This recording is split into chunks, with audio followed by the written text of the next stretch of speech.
Hello, कैसे हैं आप लोग। स्वागत है आपका टारगेट लर्निंग 5 पे। तो जैसा कि आप पीछे देख पा रहे हैं, आज हम बात करेंगे कि जैसे आप पढ़ाई करते हैं ना क्लास 5 में, मैंने यहाँ पे 5th लिखा है, 4th भी ले सकते हैं। तो 5th में है चाहे 4th में है, आपको आपका स्कूल का टाइम भी एडजस्ट करना होता है और साथ में सैनिक स्कूल की तैयारी भी करनी होती है। तो ये दोनों काम आप कैसे मैनेज करेंगे, ये एक बहुत बड़ा क्वेश्चन आता है। तो इस पर हम सबसे पहले बात करते हैं। सबसे पहले तो हम सब्जेक्ट देखते हैं, ठीक है आपका। तो आप यहाँ पर अपने सब्जेक्ट में देख सकते हो कि मैथ, मैंने यहाँ पे इंग्लिश लिखा है, लेकिन ये प्रॉपर लैंग्वेज होता है। यहाँ पे आप हिंदी भी ले सकते हैं, ठीक है। जो भी आपके अपने सब्जेक्ट हैं वो ले सकते हैं, बट मैं इंग्लिश के रेफरेंस में बात करूँगा, तो आप कोई और जो भी आपका पर्टिकुलर सब्जेक्ट है उसकी लैंग्वेज है उस पर आप ले सकते हैं। तो मैथ, इंग्लिश, रीजनिंग और जीके। अकेला जो मैथ है ना, उसके होते हैं 50 क्वेश्चन और ये होता है 3 नंबर का, तो ये हो गया आपका 150। यहाँ पे होते हैं 25 2 नंबर के, तो ये हो गया आपका 50। रीजनिंग भी सेम 25 2 नंबर के, तो ये हो गया आपका 50। और ये आपका सेम 25 × 2 50। तो ये आपका सिलेबस है और निगेटिव मार्किंग जो है आपका 0 है, वो होती नहीं है, आपको पता ही होगा। तो सबसे पहले तो आप समझिए कि मैथ का वेटेज, अकेले मैथ का वेटेज 50% है और इन सब का मिला के वेटेज 50% है। तो प्राइम फोकस आपका मैथ पे होना चाहिए विदाउट एनी डाउट, ठीक है। अब आते हैं कि स्कूल के साथ इसको मैनेज कैसे करा जाए। तो सबसे पहले तो देखिए, सब्जेक्ट में टाइम डिवाइड कीजिए। मैथ पे आपका मैक्सिमम टाइम रहना चाहिए, मैक्सिमम। और उसके बाद दूसरा टाइम जो आपका रहना चाहिए मैक्सिमम, वो रहना चाहिए रीजनिंग का, क्योंकि ये मैक्सिमम मार्क्स गेन करवा सकते हैं आपको।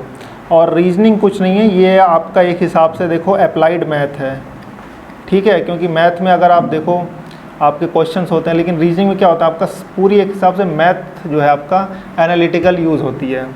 तो मैथ और रीजनिंग को आप लगभग एक मान के चलिए, ठीक है। तो डिवाइड करिए टाइम इसी हिसाब से आपने अपने सब्जेक्ट का, कि कौन से सब्जेक्ट को कितना टाइम देना है, कैसे देना है, ठीक है। आप मान लो किसी का मैथ बहुत अच्छा है, तो उसको एक नॉर्मल मैथ का ओवरव्यू रखना है पूरे 6 महीने तक, या जो भी आपका तैयारी का टाइम है 1 साल तक। आपका प्राइम फोकस फिर इंग्लिश और जीके का होगा।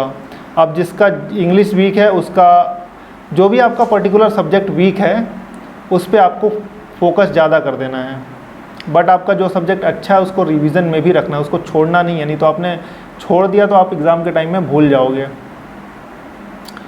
अगला देखिए, यहाँ पे मैंने अलॉन्ग विद स्कूल क्यों लिखा है, इसलिए क्योंकि जो आपकी लैंग्वेज है, इंग्लिश हो चाहे हिंदी हो चाहे आपकी जो भी पर्टिकुलर रीजनल लैंग्वेज है, वो आपको स्कूल में पढ़ाई जाती है, ठीक है। बेसिक एलिमेंट्री लेवल तक पढ़ाई जाती है विदाउट एनी डाउट, और आपको मैथ पढ़ाया जाता है। तो ये तो आप स्कूल के साथ ही एडजस्ट कर सकते हो, इसको अलग टाइम देने की ज़रूरत ही नहीं है। बट थोड़ा सा आपको ये ध्यान में रखना है कि जो आपकी 4th या 5th क्लास की जो मैथ और इंग्लिश होगी, वो थोड़ा सा उसका स्टैंडर्ड जो है क्या होगा, डाउन होगा। स्टैंडर्ड मतलब जो क्लास टीचिंग होती है वो थोड़ा सा लो लेवल की होती है। तो यहाँ पे आपको थोड़ा सा लेवल अप करना है, ठीक है। क्वेश्चन थोड़े अच्छे प्रैक्टिस करने हैं बुक से, बस इतना अलग करना है, ज़्यादा अलग नहीं करना। ये आप स्कूल एकेडमिक के साथ एडजस्ट कर सकते हो।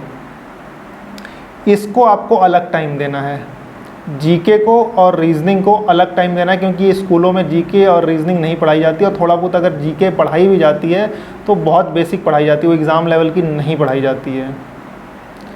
उसके बाद देखिए, जो आपकी ये 3 सब्जेक्ट हैं, मैथ, रीजनिंग और इंग्लिश। जी हाँ, इंग्लिश, ये आपके अच्छे कब होंगे, जब आप इसमें प्रैक्टिस अच्छी रखेंगे।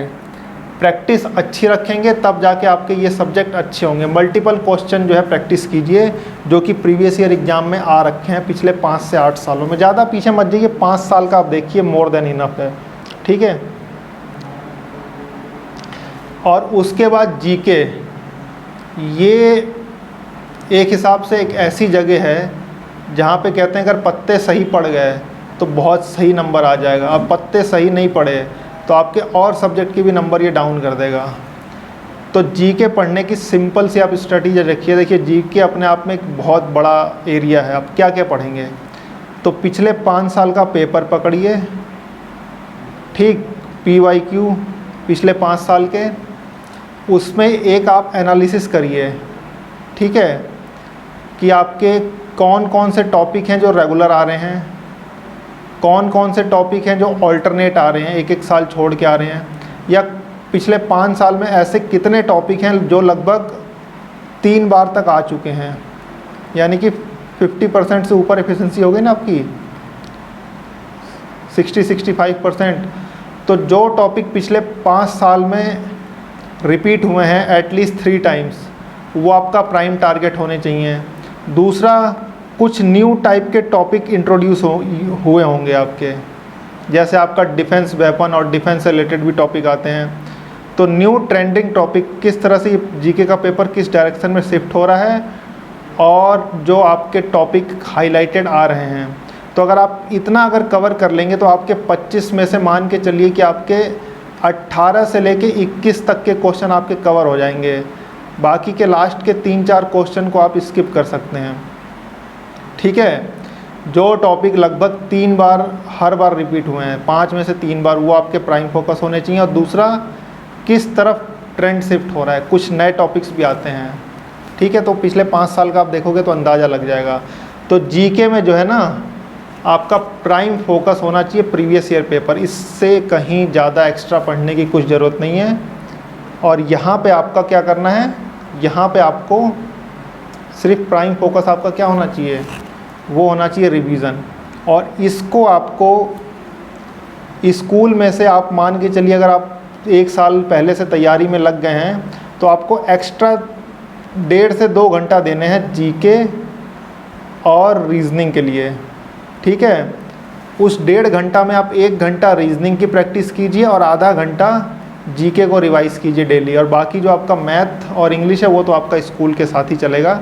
तो आपका प्राइम फोकस होना चाहिए एडजस्टमेंट ऑफ सब्जेक्ट को एडजस्ट करना है। जो आपको स्कूल वाले चल रहे हैं, स्कूल वालों के साथ चलाइए, थोड़ा सा लेवल अपग्रेड करिए। और जीके और रीजनिंग, उसके लिए आपको थोड़ा सा एक्स्ट्रा टाइम निकालने की ज़रूरत है। इससे ज़्यादा आपको कोई टेंशन लेने की ज़रूरत नहीं है। ये चीज़ आप कंसिस्टेंट रखिए। जो भी आपका तैयारी का टाइम है, 6 महीना, 8 महीना, 1 साल, आपका एग्ज़ाम बहुत आराम से निकलेगा। बाकी कोई डाउट हो तो आप कमेंट सेक्शन में, कमेंट बॉक्स में कमेंट कर सकते हैं। तो मिलेंगे फिर अगली वीडियो में। आपके जो भी प्रॉब्लम हो आप कमेंट में डाल दीजिए, अगली बार हम उस पर बात करेंगे, ठीक है। Thank you.